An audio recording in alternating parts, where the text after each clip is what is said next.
College professor Clark Elliott was sitting at a light when his car was rear-ended.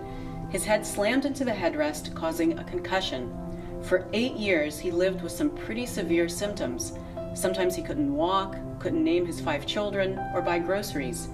Doctors told him nothing could be done, and just learn to live with it, which he tried to do, until he met 2 doctors who said, "We can fix this." And they did. In 1999, in the fall, I was on my way to teach an evening class at DePaul University. And while waiting at a stoplight, I was rear-ended by a woman in a Jeep Cherokee. And from the moment of impact, strange things started happening to me. You couldn't read anymore. By the time I would get through one sentence, I got to the second sentence, I couldn't make sense of the context. I couldn't figure what did that first sentence mean.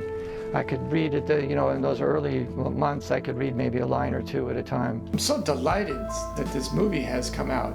It's so very important to me because every morning when I get up, since the release of my book about concussion, I see another email, just a heart-rending email from some parent talking about their 13-year-old daughter that has a soccer concussion, or a spouse of a concussion victim, or one of the victims themselves.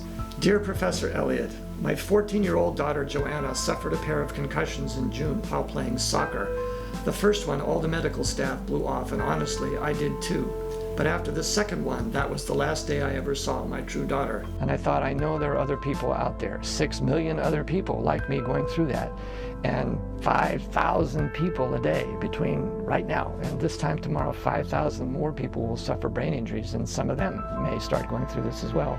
I thought I need to put that in the book. I have, passionate letters written from people in the military who suffered blast-related concussions. I hear from people with strokes that have said, "You have captured my experience." None of the doctors we saw seemed to have any real understanding of what Joanna was going through, but many passages in your book have come as a revelation to us. Joanna has commented that it is as though she wrote the book herself, that someone finally understands her world. Thank you for giving us hope. We are so desperate for an alternate method of treatment. We don't quite understand how it works, but there are in fact many resources that we can make use of when we lose parts of the brain. And it is designed to reconfigure itself, although sometimes we have to help it get jump-started.